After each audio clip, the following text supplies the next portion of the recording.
Jamais les regretter, pardon. Tout ce que vous allez vivre, il ne faut pas les regretter, il ne faut pas les regretter.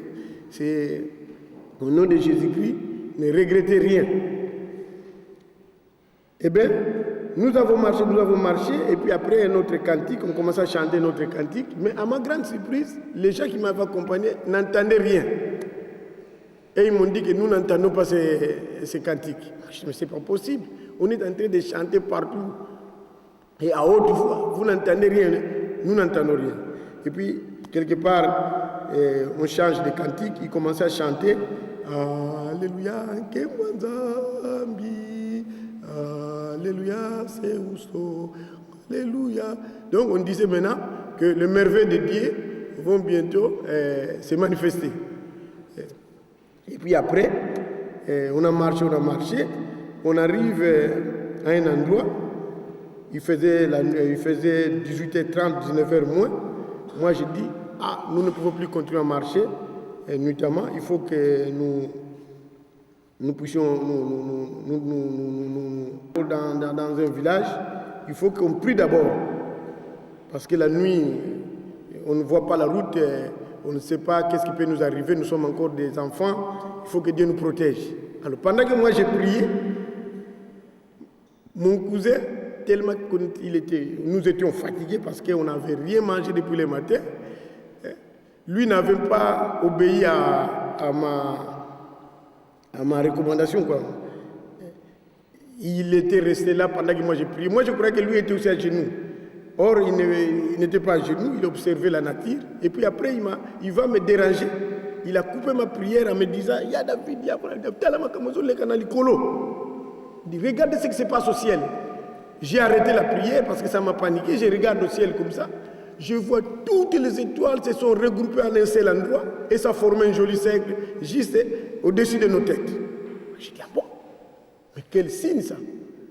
Alors, vous savez, quand il y a clair de lune, souvent les étoiles sont visibles, disséminées à travers le ciel, mais ces jours-là, toutes les étoiles se sont regroupées en un seul endroit et en dehors de ces cercles-là, il n'y a que la ligne qui était restée dehors.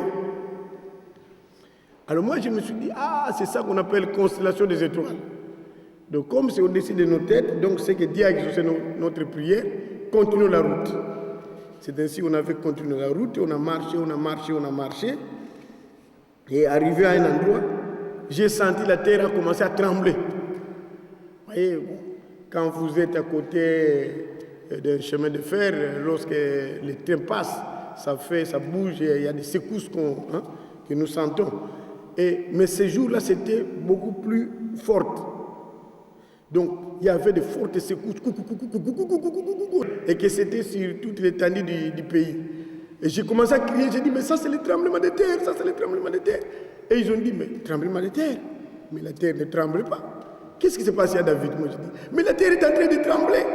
Et puis soudain, quelques minutes après, paf, j'ai senti mes deux pieds collés, je ne pouvais plus me déplacer. Je dis, mais c'est pas possible, il y a un miracle ici, je ne sais plus partir. Ils ont dit, c'est quoi ça? Moi je dis, il y a un miracle, je ne sais plus partir. Alors ils ont commencé à me tirer de part et d'autre, mais ils n'ont pas pu m'évacuer. Et puis après, la pluie commençait à menacer. Ils m'ont dit, mais fouillons la pluie. Moi je dis, mais comment je vais partir? Je suis collé, je ne sais pas partir. Puis il a commencé à pleuvoir, une forte pluie alors. Une forte pluie, nous étions sous cette pluie-là jusqu'au matin, à 6h du matin. Bon, à 6h du matin, je tente de soulever les pieds quittent le sol sans aucun effort. J'ai dit, ah bon? Mais les pieds étaient collés, mais maintenant commencent à quitter. J'ai dit, ah bon?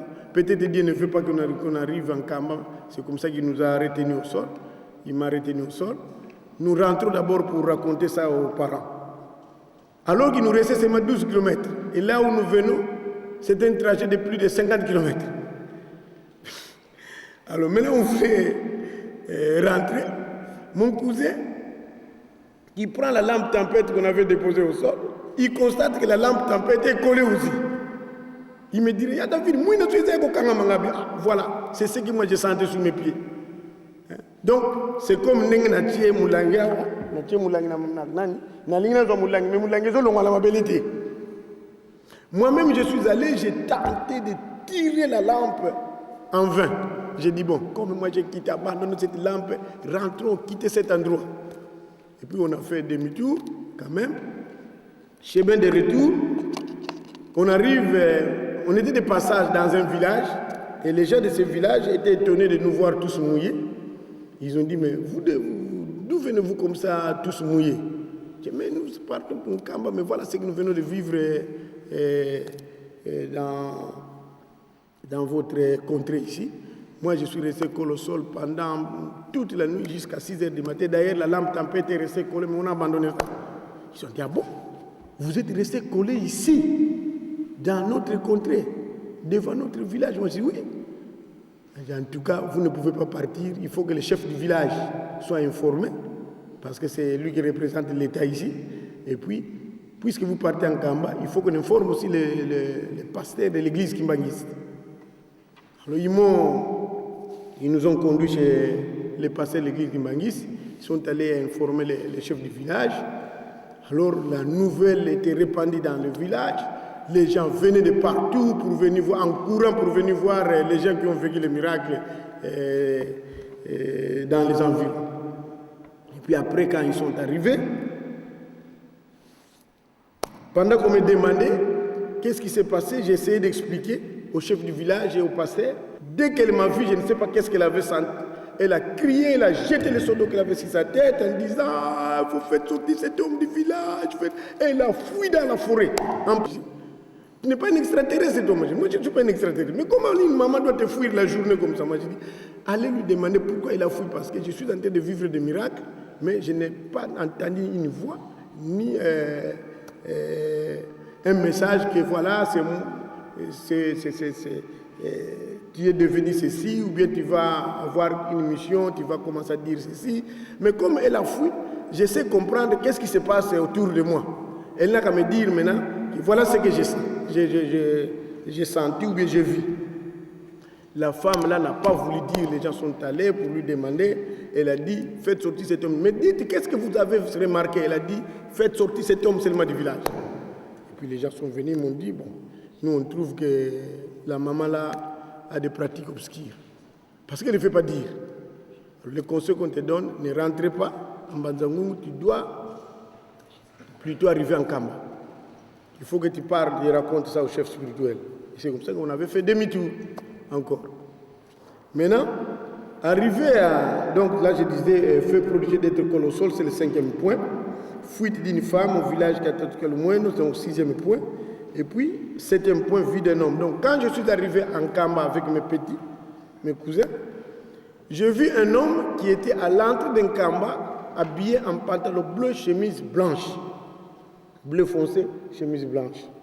Le monsieur, quelque temps après, il a commencé à marcher en allant vers un Kamba. Nous, on le suivait derrière.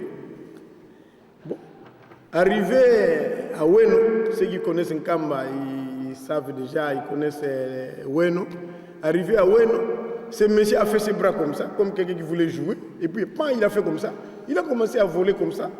Moi, je dis, mais c'est pas possible. Mais il y a un homme qui est en train de voler devant nous ici. Et les gens qui étaient avec moi, mes cousins m'ont dit, mais nous ne voyons rien. Moi, je dis, mais c'est pas possible.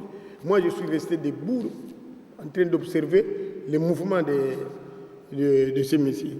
Les messieurs partaient tranquillement, pas précipitamment comme font les oiseaux, hein, mais il faisait seulement ses bras comme ça. Mais son corps était léger parce que ça balançait même comme nous mettons des pagnes dans un fil à sécher. Et puis lorsqu'il y a le vent, ça s'est entraîné même, ça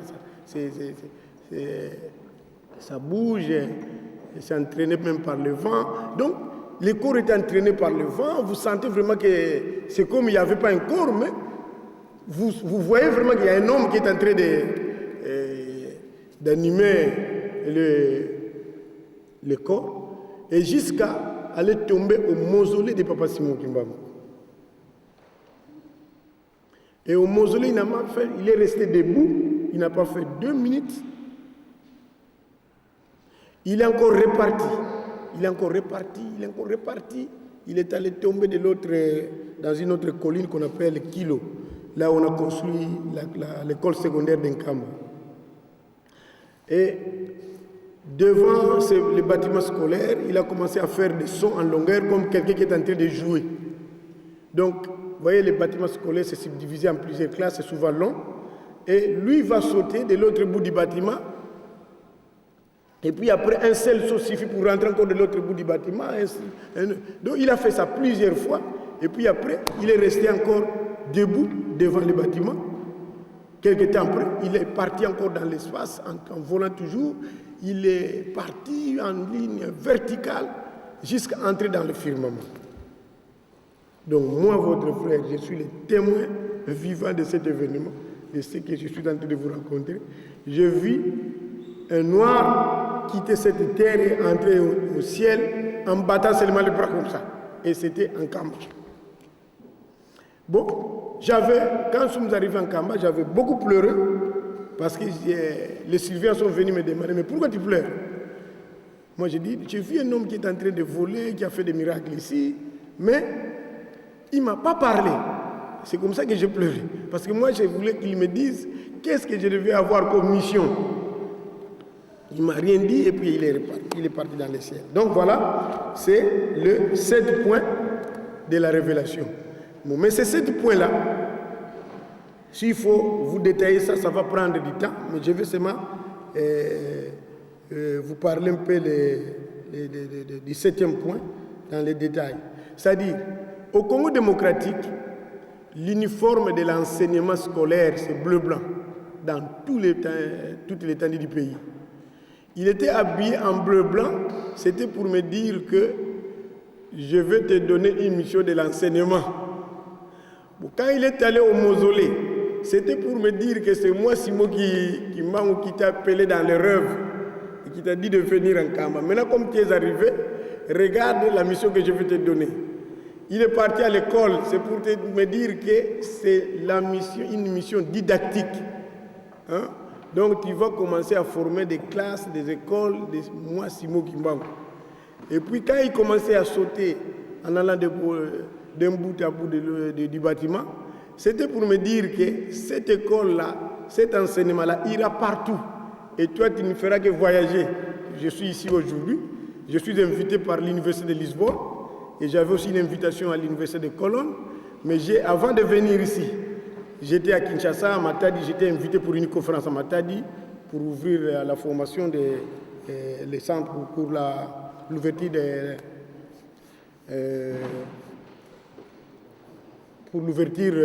des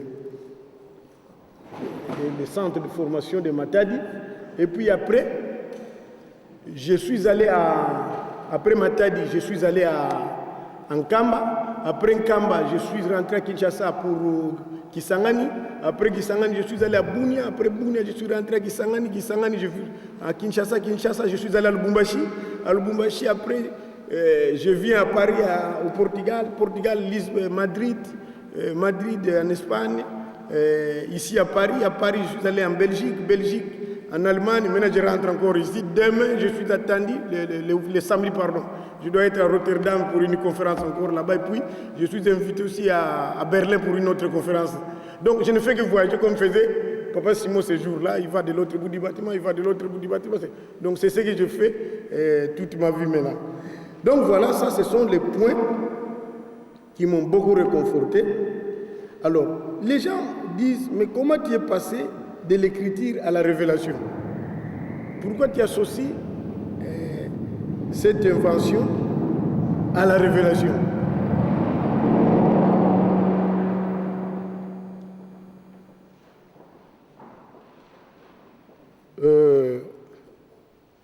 Qu'est-ce qui s'est passé?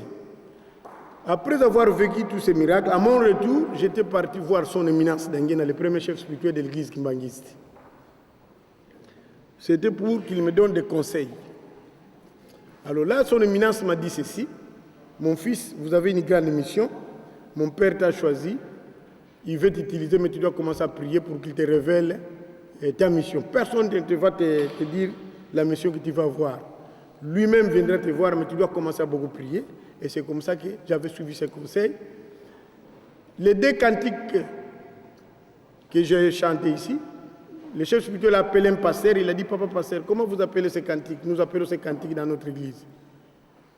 Le pasteur là avait répondu, nous appelons ça les cantiques de promesses. Ce sont des cantiques que les anges avaient chantés aussi en 1921 à Papa Simon Kimbago. Donc, ce qui voulait dire que, papa a dit que vous êtes parmi les gens qui vont accomplir les bilaka, donc les promesses de mon père. Et il avait prédit que vous verrez ces gens-là, ces jeunes-là, par des signes. Et tout ce que vous venez de vivre, vous avez vécu sur la route d'Nkamba, ce sont des signes qui montrent que mon père t'a choisi. C'est comme ça qu'il m'a dit, commencez maintenant à beaucoup prier. Et j'avais suivi ses conseils. À mon retour, j'ai commencé à beaucoup prier, à beaucoup prier, à beaucoup prier, à beaucoup prier, à beaucoup... Je ne faisais que prier nuit et jour, c'est une longue histoire. Ma famille même était fâchée, les membres de ma famille ne comprenaient pas. Alors quand il commençait à raconter ça aux gens qui ne sortent plus, il est toujours enfermé en chambre, il ne fait que prier. Alors on lui a dit, oh, mais il ne faut plus lui donner à manger, vous lui apportez la nourriture là-bas, mais dès que vous allez lui priver à manger, vous verrez qu'il va sortir.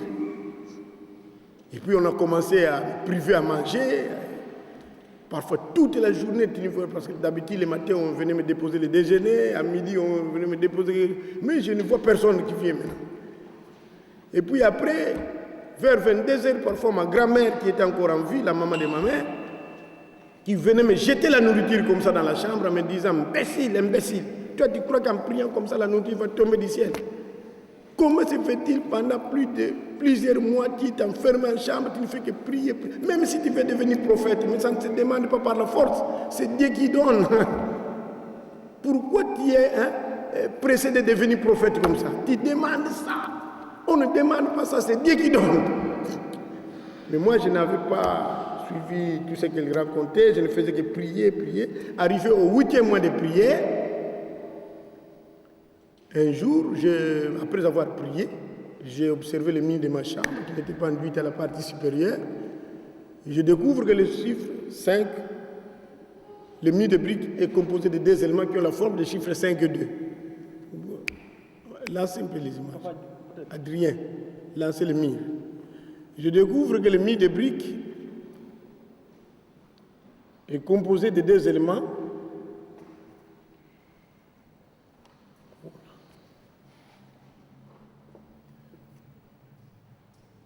Voilà.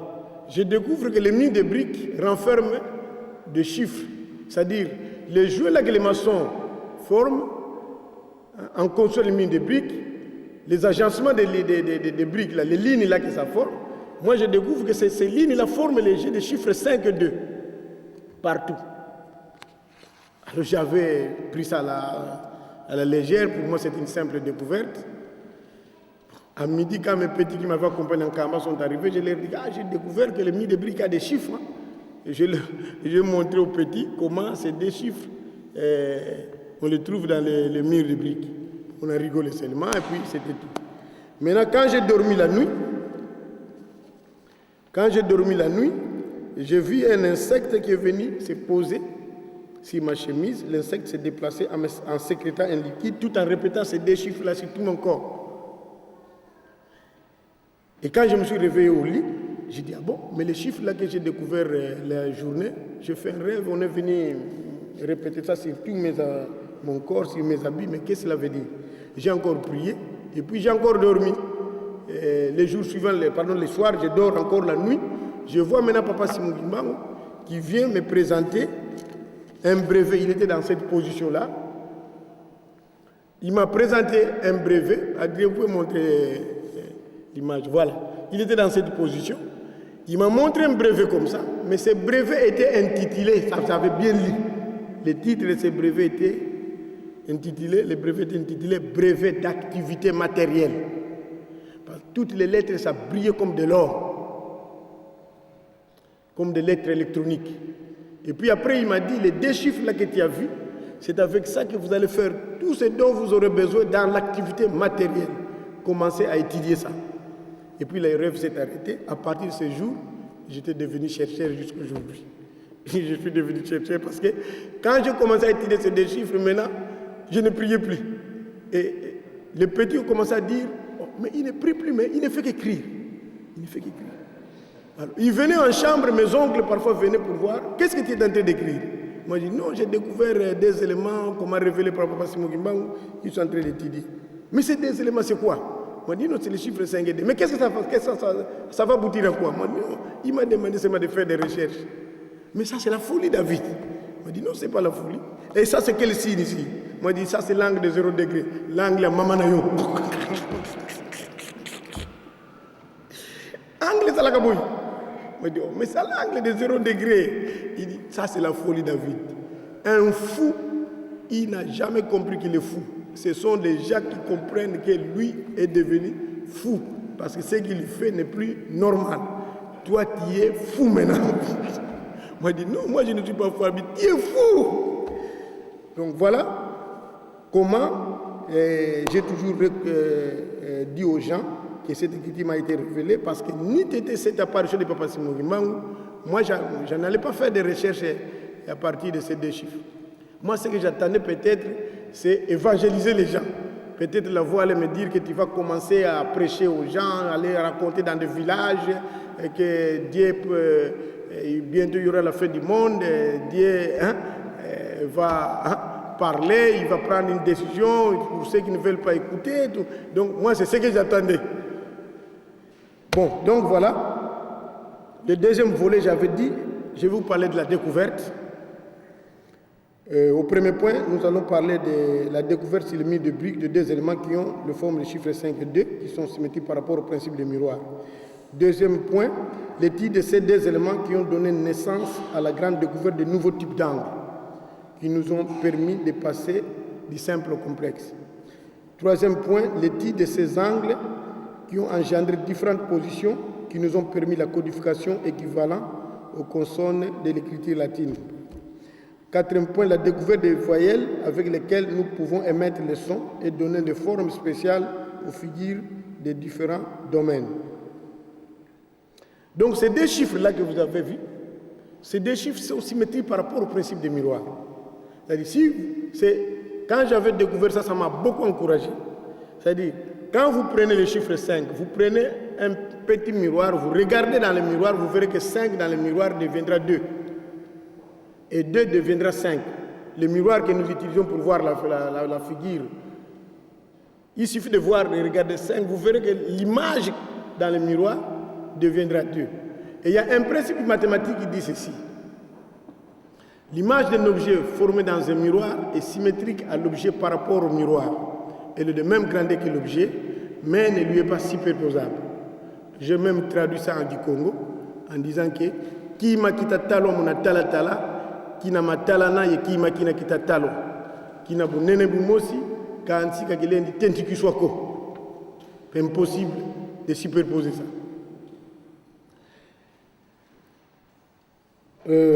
Ça, c'est le premier point. Deuxième point, l'étude de ces éléments. Vous allez découvrir, à partir des combinaisons de ces deux éléments, j'ai découvert ce que nous appelons les angles de temps. Et c'est à partir de ces angles que nous avons pu trouver l'écriture et les implications de cette écriture dans les différents domaines. Voilà. Donc, j'avais découvert ces angles-là en faisant l'union des éléments découverts sur les murs de briques. Oui. Il y a un tableau rapidement. Oui. Alors, à partir de ces angles que j'ai découverts, nous arrivons maintenant à dessiner, à faire de la mathématique, de la géométrie, de la mécanique, de l'art plastique, de l'architecture, etc. Et puis, viendra un autre tableau qui m'a permis de trouver les voyelles. Les voyelles. Voilà. Donc, vous avez le premier cadran et puis le deuxième cadran. Et c'est ces cadrans-là qui m'ont permis de découvrir ce que nous appelons les voyelles. Si vous pouvez aussi les présenter, ça c'est bon.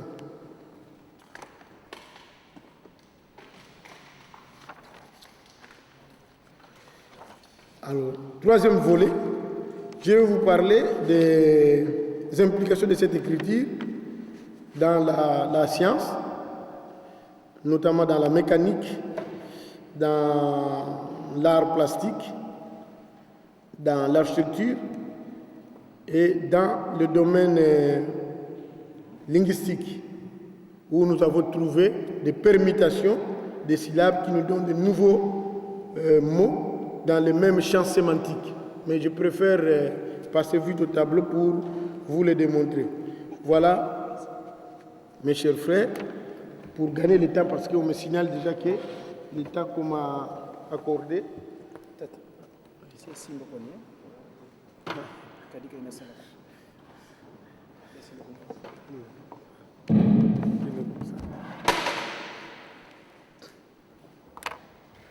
Donc, monsieur Divien, zoom ça va angle, hein? Voilà, donc, les angles, vous voyez bien, je pense, hein? Nous avons découvert ces angles en ajoutant d'abord des petits traits à chaque extrémité des deux éléments qu'on a découvert sur les murs de briques. C'est-à-dire, ici par exemple, nous avons le chiffre 5 qu'on a trouvé sur les murs de briques. Mais lorsque j'ajoute un petit trait à la partie inférieure de 5, mon 5 devient 6. En ajoutant à la partie supérieure, mon 5 devient 9. Or, dans le miroir, 5 devient 2 et 2 devient 5, vice-versa. C'est que si j'ajoute à la partie inférieure de 2, l'élément que je vois ici dans le miroir me donnera ça. Et lorsque nous ajoutons à la partie supérieure de 2, le petit trait là, l'élément que je verrai dans le miroir, c'est 9 et vice-versa. Alors ici, nous appelons ces éléments des éléments composés, et tandis que les deux éléments ici, des éléments simples. Ces éléments composés sont aussi des éléments transitoires. Ce sont ces éléments qui nous ont permis de passer du simple au complexe. Le professeur à l'université ne cessait de me demander de donner des noms à ces éléments, des noms africains à ces éléments. Moi, je dis, mais moi, j'appelle ça 5, 2. Ils ont dit non. Si tu appelles ça 5 et ça 2, et comment tu vas appeler ça? Hein? Ça c'était l'idée des professeurs à la faculté de sciences. Et ça, comment tu vas appeler ça? Si tu appelles ceci 5, 2, 6, 9, et ça, tu vas appeler ça comment? Alors, c'est là où ils avaient dit, vous avez l'obligation de donner des noms africains parce que ce ne sont plus des chiffres. Tu vois, tu as trouvé ça à partir du mur de briques. Donc, tu dois donner un nom à ça. J'ai dit au professeur de m'aider à donner les noms à ces éléments, de m'aider à nommer ces éléments. Ils m'ont dit, toi, tu as un Dieu qui t'inspire, allez demander à ton Dieu là de te donner les noms. C'est la réponse qu'il m'avait donnée. Et c'était le professeur Lofo qui me parlait comme ça. Alors, quand je suis rentré à la maison, je me suis dit, puisqu'il y a beaucoup d'éléments, si je continue à chercher des noms, j'ai demandé des noms à Dieu, Dieu va me prendre pour un sot. Autant chercher les noms dans ma culture. Alors, dans la culture, c'est comme ça que j'ai vraiment apprécié beaucoup l'exposé de mon frère Papa Melo. Nous devons apprendre à nos enfants nos langues. Parce que dans nos langues, il y a des messages qui sont cachés là-bas. Parce que nos ancêtres, puisqu'ils ne savaient pas lire et écrire, ils n'avaient pas une écriture, ils ont laissé des messages dans nos langues, dans nos chants, dans nos, disons, comment dirais-je, dans les mots, dans les cantiques, ainsi de suite. Alors, moi, quand j'ai commencé à chercher les mots, je dis, mais comment je vais donner les noms? Alors, je me suis référé à une chanson qu'on chantait dans tous les royaumes Congo. Là, on chantait Yélengele Mundila Congo, Mundila Congo, Ndokote Lubamba Lwame, Lubamba Lwame, Inanale Mudiake, Ilemo Lubamba, Inanamola Zame, Engola Zame, Zizere, Evana Zame, Evana Zame, Mwana Gene, Nyoka Moyo, Nyoka Moyo, Ite, Ele Mwana Lubamba, Emwana Lubamba Kaili, Waitate,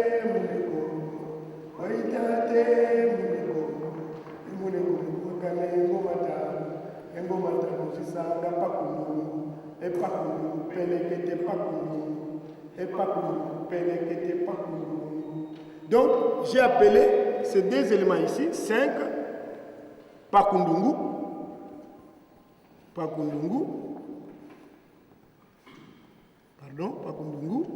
et 2, j'ai appelé ça Pelekete.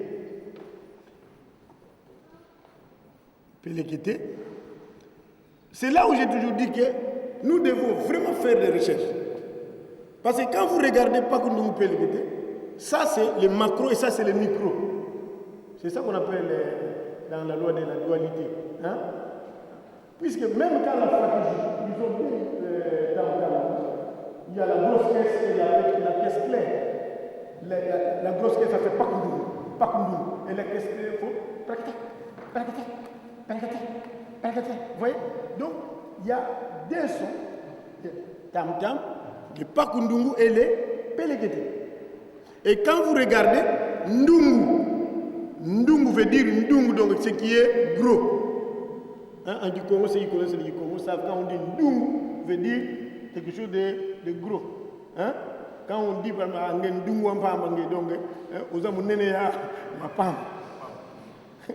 quand on dit en Congo, Kete veut dire ce qui est petit. Hein? Donc donnez-moi un brin de pain. Vous voyez? Donc, alors maintenant, comment je suis passé? Je fais maintenant l'union du simple au complexe. J'ai utilisé les éléments transitoires.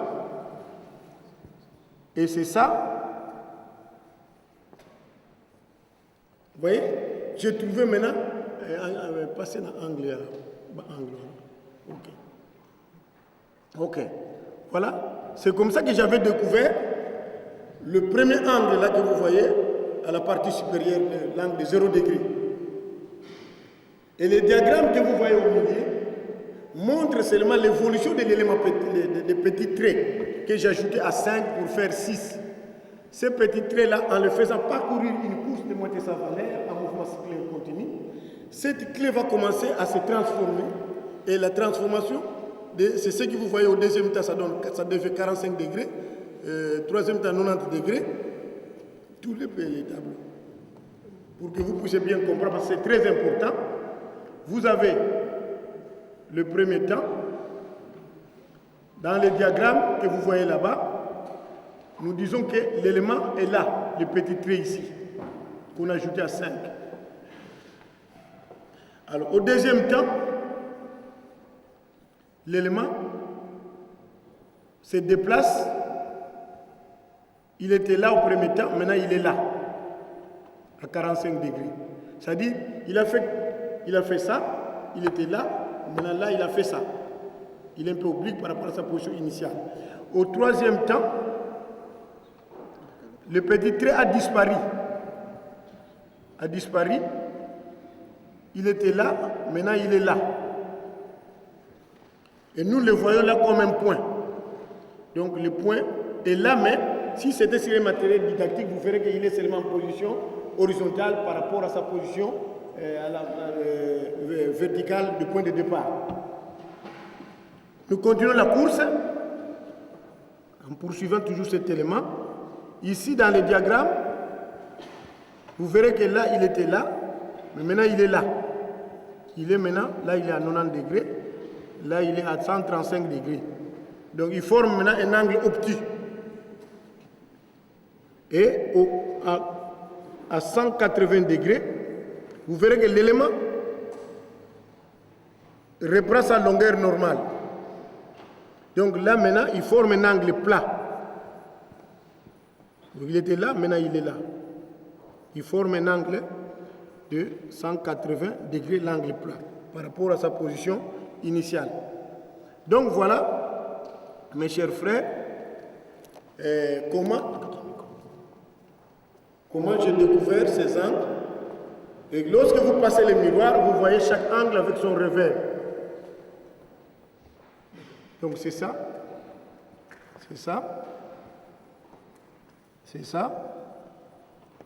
Voilà. Donc voilà ce que vous venez vu. Comment nous avons trouvé notre écriture. Donc notre écriture est angulaire. Nous écrivons sur base de ces angles-là. C'est sur ces angles-là que nous combinons. Vous levez le tableau, est facile. Alors pour raison de temps,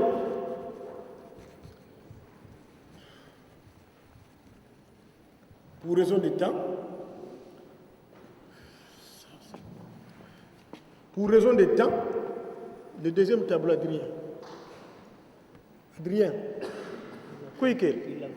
Alors ici, c'est dans cette grille que nous avons tiré les lettres. Vous avez A, vous avez E, I, O, U. Mais nous pouvons tirer beaucoup de choses ici. Comme ça, comme ça, comme ça. Nous pouvons tirer, mais nous nous sommes limités d'abord ici pour la graphie. Alors pour écrire, qu'est-ce que nous faisons? Ce sont ces angles-là que nous combinons à ces voyelles pour dégager des sons. C'est-à-dire, vous avez A, E, I, O, U.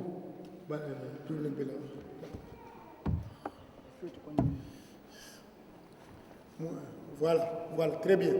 Voilà comment nous avons tiré les voyelles dans cette grille-là. Alors pour écrire rapidement,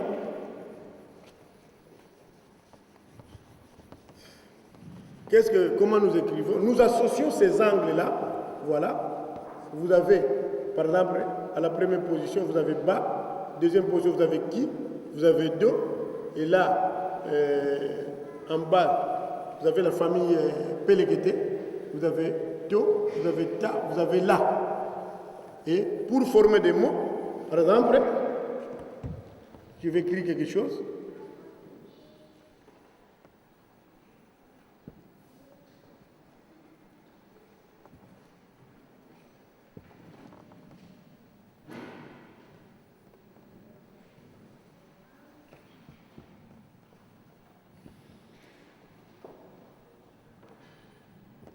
Voilà.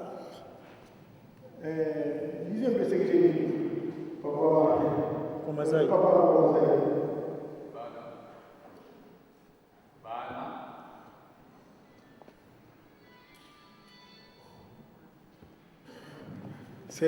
J'écris rapidement, mais c'est ça.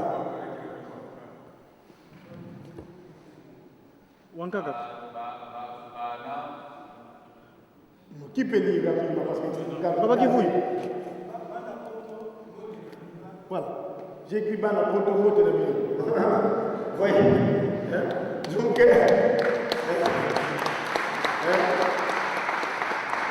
Donc nous écrivons en associant ces voyelles aux angles. Et notre écriture a beaucoup d'avantages parce que ça développe l'intelligence des apprenants. C'est-à-dire toute personne qui apprendra cette écriture deviendra intelligent, même s'il n'a jamais été à l'école, mais il deviendra intelligent. Parce qu'il y a des principes, nous avons déjà formé des gens qui n'ont jamais appris, qui n'ont jamais été à l'école, mais qui savent lire et faire de découverte mentale à partir de ceci-là. Par exemple, je peux dire à M. Adrien, quand dans le miroir, la syllabe ici, ou bien je prends une autre syllabe. C'est quelle syllabe? Nam. Très bien. Maintenant, nam dans la rotation, tu peux me dire ici, par le Seigneur, nam dans la rotation.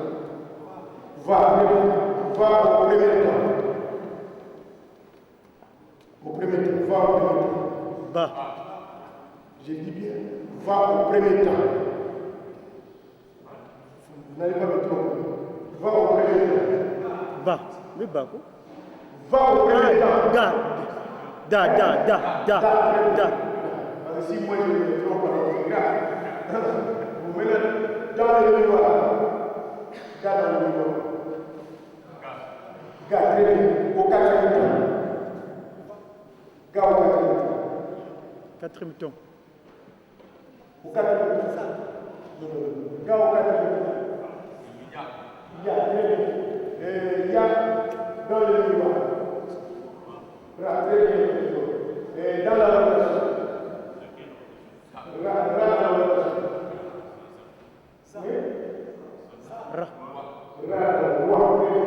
Donc voilà, tu peux faire des acrobaties mathématiques à partir mentalement en découvrant les différentes syllabes et vous allez voir que l'enfant qui a été étudié, cet enfant est intelligent sur la rapidité, sur la manière de trouver les différentes syllabes. Donc voilà, ce sont les avantages de notre culture. Rapidement, alors je voudrais vite tabler sur la démonstration de la langue du Congo. Papa Mébé est parti. Quoi qu'il dit? Il est parti, Papa Mébé. Il s'est excusé. Il a dit beaucoup de choses sur la langue du Congo. Il fallait qu'il soit là pour qu'il puisse suivre ça. Je vais vous montrer ce qu'il a dit. Moi, j'ai découvert que la langue du Congo fonctionne sur les principes mathématiques. Puisqu'en écrit Mandome, nous faisons des rotations. Si nous avons la syllabe, par exemple, le mot Nkuta en français, c'est ce qu'on appelle un tas.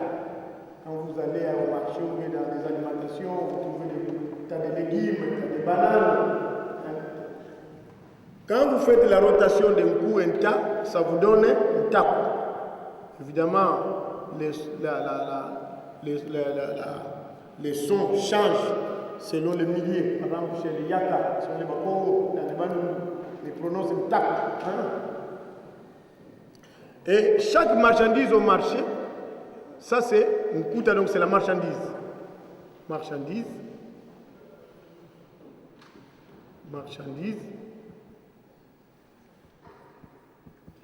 Dans la rotation, ça donne argent. Tout marchandise, c'est l'argent qui est gardé là-bas. Quand on a la marchandise, on a l'argent. Mais la marchandise doit avoir un prix, parce que ceux qui veulent l'acheter, ils demandent toujours le prix. Le prix, nous appelons ça du Congo, Ntalou. Ok? Ntalou, c'est le prix. Quand tu fais la rotation de Nta et Nlou, ça donne Nluta. Nluta, c'est ce qu'on appelle bénéfice. Bénéfice. C'est-à-dire, lorsque vous avez la marchandise, il faut mettre le prix. Et c'est le prix que vous devez calculer les bénéfices.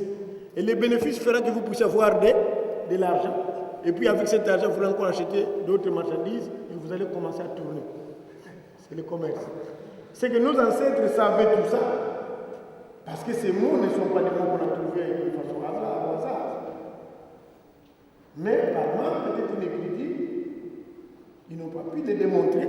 Mais ils savaient que pour que vous puissiez faire le commerce, vous devez respecter ça. Parce que si le prix, c'est là où vous allez faire un bénéfice. Et c'est si ce bénéfice que tu vas avoir de l'argent, et c'est si cet argent que tu vas acheter d'autres marchandises, et ainsi de suite. Je peux encore donner un autre exemple, dans le domaine, par exemple, médical. Mouda Melo, malheureusement, il est parti. Quand on dit, par exemple, Nkisi en Congo, en français, on appelle médicament. Médicament. C'est ça, non? Médicament. Hein? Quand on fait la rotation, moi ça m'échappe toujours. Médicament. Attendez. Oui. Permettez-moi, j'ai oublié beaucoup moi. Médicament, voilà. Hein? C'est ça. Quand on fait la rotation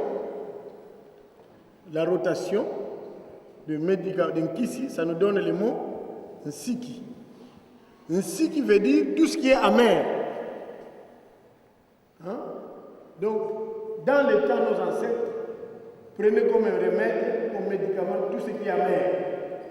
Parce que ça traite. Même l'aloe vera, hein? Aloe vera. Hein? C'est amer. Et quand tu prends l'Nkisi donne ce que nous appelons L'inki, c'est ça que nous appelons longo. Et quand vous avez pris le longo, ça vous donne ce que nous appelons ngolo. Ngolo. Ngolo, c'est la force. Quand quelqu'un est malade, lorsqu'il commence à demander la nourriture, il commence à vous demander de tenir le pain, de faire le pas, c'est que le médicament a travaillé, il est maintenant en position de force, il est guéri. Vous voyez? Donc, ce sont des choses qui nous passent inaperçues, mais qui nous révèlent maintenant des choses. Maintenant, c'est à nous de pouvoir mener des recherches pour développer ça. Rapidement, vous avez dans le domaine des droits, par exemple, ce que nous appelons un siku. Un siku, c'est la loi. Hein? En Congo, en français, on appelle ça loi. Quand on fait la rotation, ça donne kunsi. Donc, dans les pays, il faut qu'il y ait la loi. Parce que lorsqu'il n'y a pas la loi, il y aura le désordre. Or, celui qui ne respecte pas la loi, qu'est-ce qui lui arrive? Il reçoit une punition. Soit il va en prison. Et la punition, à du Congo, nous appelons ça tumbu. C'est ça. Tumbu. Punition. Tumbu. Ici, c'est le pays. Alors, la rotation de tumbu vous donne mbutu. Mbutu, c'est le fruit. Hein? Donc, c'est le fruit de la loi. Et il est, pour ne pas respecter la loi, il passe en prison. Voilà. Il y a beaucoup de mots, même quand on dit par exemple Mpaku en Congo, en français c'est ce qu'on appelle impôt. Impôt. Mais lorsqu'on fait la rotation de Mpaku, ça donne Kumpa. Kumpa, c'est-à-dire l'État cherche à réunir le fonds, l'argent, pour réfectionner les routes, pour construire les ponts, et ainsi de suite. Donc, la langue du Congo renferme beaucoup d'énigmes, mais c'est à nous de faire des efforts pour découvrir ça. Pour terminer, parce que ce n'est pas un cours, dans le domaine de la mécanique, nous avons parlé du premier temps.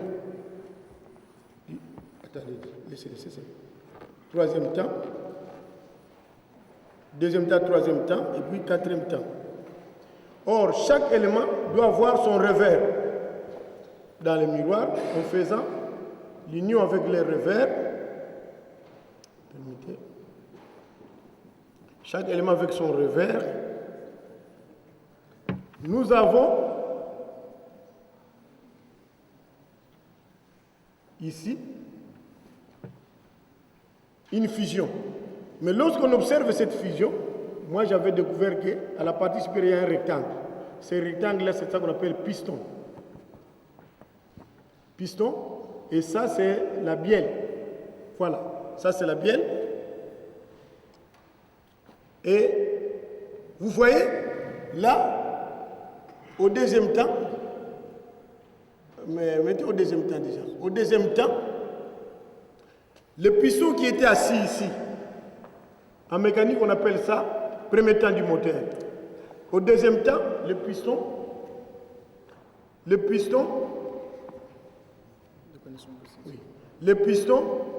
est chassé vers le haut. Donc c'est ça ici. Au deuxième temps, le piston est chassé vers le haut. Au troisième temps, il est encore chassé plus haut. Et là, les deux points ont disparu. Oui. Oui. Voilà. Vous remarquez ici, les deux points ont disparu. Et là, vous avez le quatrième temps, les pistons encore chassés plus loin. Mais ceci, au premier temps, on appelle ça l'admission. C'est-à-dire que le piston est assis au point bas après avoir aspiré de l'air frais dans la chambre à combustion. Et là, le piston monte en comprimant l'air qu'il avait aspiré ici au premier temps. Ici, vous avez, pendant ce temps ici, les deux soupapes sont fermées. Et vous remarquerez ici que les deux éléments ici sont devenus des points. C'est pendant ce temps-là que le constructeur du moteur a prévu l'envoi du mélange gazé dans la chambre à combustion. Et pendant cette même période, la bougie lance les étincelles et puis il y a brûlis du mélange gazé. Et lorsqu'il y a brûlis, il y a augmentation de volume d'air, le piston est chassé vers les bas. Et puis viendra maintenant le quatrième temps ici, où le piston remonte encore jusqu'au haut niveau pour chasser l'air qu'il a brûlé ici vers l'extérieur. Donc, voyez, ça c'est le côté scientifique de notre écriture. C'est-à-dire, si le moteur n'existait pas, à partir de notre écriture, nous on serait maintenant les inventeurs de ce moteur. Des avions ou des bateaux ou que sais-je encore. Donc voilà, Godi, pour terminer, en tout cas vous allez me permettre, je vais faire une petite démonstration pour donner le temps aux autres. Nous avons dit que nous avons trouvé l'art classique. À partir de cette clé ici, cette clé multipliée, vous voyez, en le rotant, en passant ça dans le miroir, en le rotant, nous avons 8 clés. Mais ces clés-là, que vous voyez, en les fusionnant, premier, deuxième, troisième, quatrième, cinquième, sixième, septième, et puis huitième. Vous voyez? Ici, vous avez trouvé qu'il y a un homme qui est apparu ici. Voilà ses pieds. Voilà ses bras.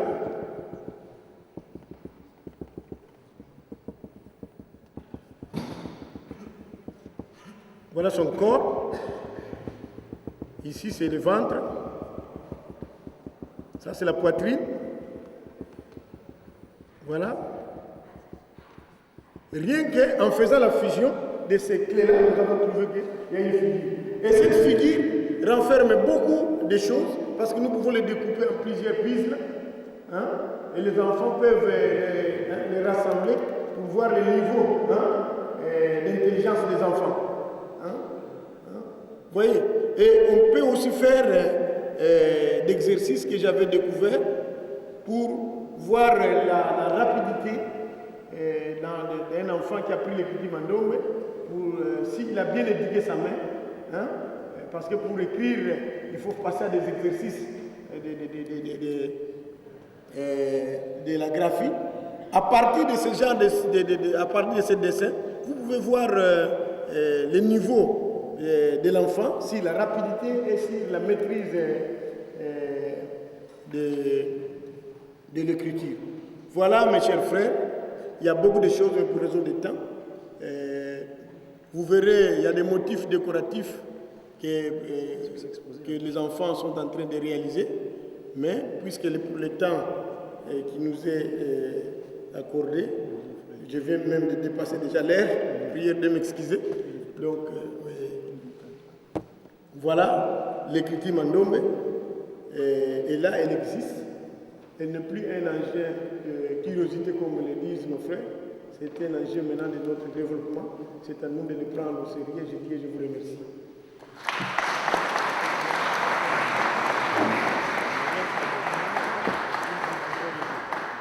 Une légère.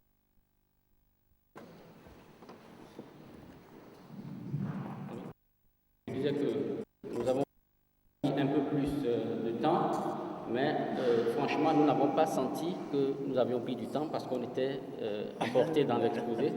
C'était tellement passionnant. Avant de continuer, nous allons avoir droit à un intermède de la fanfare kimbanguiste Faki.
historique et archéologique.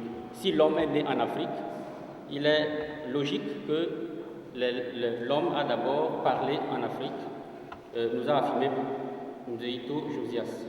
Alors, les preuves linguistiques, selon le conférencier, viennent appuyer les résultats de l'histoire. Parce que, selon Josias Mzeyito, la langue est un instrument fondamental dans l'apprentissage de l'histoire d'un peuple. Et donc, si nous regardons la langue kikongo, que ce soit sur le plan syntaxique ou lexical, elle a de plusieurs manières inspiré les textes bibliques et beaucoup de langues indo-européennes que nous parlons aujourd'hui. Donc, l'hébreu comme langue d'explication étymologique de certains mots bibliques comporte des lacunes, et c'est dans le kikongo qu'il va trouver beaucoup d'éléments pour expliquer aujourd'hui le message biblique. Alors, cet exposé nous a permis de comprendre pourquoi le kikongo est une langue de logique et pourquoi il a pu inspirer un travail aussi gigantesque que l'écriture mandombé, que nous venons de comprendre un peu avec les explications détaillées et passionnantes du docteur Wabeladio Payi. Alors, oui. Le docteur Wabeladio Payi, je vous rappelle qu'il est docteur honoris causa de la de l'université de Kinshasa. Okay.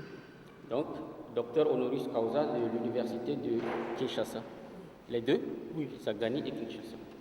Alors, donc, au cours de son exposé, qui était consacré à un regard panoramique sur l'écriture mandombé depuis sa naissance jusqu'à aujourd'hui, il nous a donc expliqué comment l'écriture lui a été révélée et comment on est passé de la révélation à la découverte et quel peut être le rôle de l'écriture dans le développement de la pensée scientifique africaine et voire mondiale, cela va de soi. Alors, il a insisté d'abord en appelant la jeunesse à la recherche. Il a insisté sur le rôle des jeunes dans la recherche et sur la révélation qu'il ne comptait pas taire parce que elle est importante. Nous avons vu que rien ne prédestinait l'honorable Wabeladio Payi à découvrir l'écriture mandombé, que ce soit sa formation, il était mécanicien de formation, il ne l'a pas dit, je vous le précise, ou sa confession religieuse, il n'était pas kibandiste. Donc c'est une histoire passionnante au cours de laquelle lui-même a connu des moments d'hésitation, mais qui a abouti finalement à ce joyau que nous avons eu droit, dont nous avons assisté à l'explication. Nous rendons compte que l'histoire de l'écriture mandombé s'est imposée d'elle-même. Alors, mais comment il est passé de l'inspiration à l'écriture? Il nous a exposé 3 étapes. D'abord, la source qui est la découverte des 2 systèmes de base, des 2 éléments de base, qu'il a appelé le 5 et le 2. Ensuite, l'évolution de l'écriture mandombé passera par 3 étapes. L'étape simple, l'étape composée et l'étape complexe, où nous avons donc la superposition des éléments, l'application des systèmes de l'arrondissement des angles, et puis du système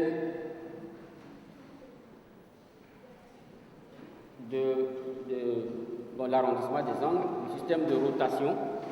Alors, c'était une transition pour entrer dans la structure logique même du bantou, qui est une langue qui est fondamentalement une langue de rotation. Et à partir de ces rotations, le présentateur nous a montré comment la langue bantou comportait en elle-même les germes d'une civilisation Cela corrobore l'idée développée donc par le précédent conférencier, comme quoi la langue est un instrument important pour comprendre la civilisation. Alors, pour finir, M. Abeladio Faye nous a montré en quoi la découverte et l'application constante de l'écriture mandombé peut développer l'intelligence dans tous les domaines, dont l'art, l'architecture, la littérature, la mécanique, l'horloge, le calendrier et l'astronomie. On aurait certainement voulu en savoir plus, ça veut dire aujourd'hui, quelle est l'application réelle sur le terrain, les relations avec les institutions, mais il a été contraint par le temps. Nous espérons que vos questions et vos suggestions vont nous permettre ou vont lui permettre de rebondir sur les aspects qu'il n'a pas pu toucher. Donc, vous avez la parole. Sur le premier exposé, je suis moi-même linguiste, professeur spécialiste du Congo. Donc je peux intervenir par moment. Ce n'est pas ma conférence, mais je peux aider. J'ai fait le résumé du premier exposé en l'absence du conférencier. J'espère quand même avoir été fidèle à ce qu'il a dit. Puisqu'il n'est pas là, son collègue, qui est à ma droite, je m'excuse le nom, le professeur Lembe, ne peut pas alourdir le débat. Je préfère que les conférenciers soient face au public directement, sans passer par la modération. Alors ce que je fais, c'est de prendre les noms par vague de 5, vous posez les questions, et là, ils répondent, sauf lorsqu'ils oublient une question.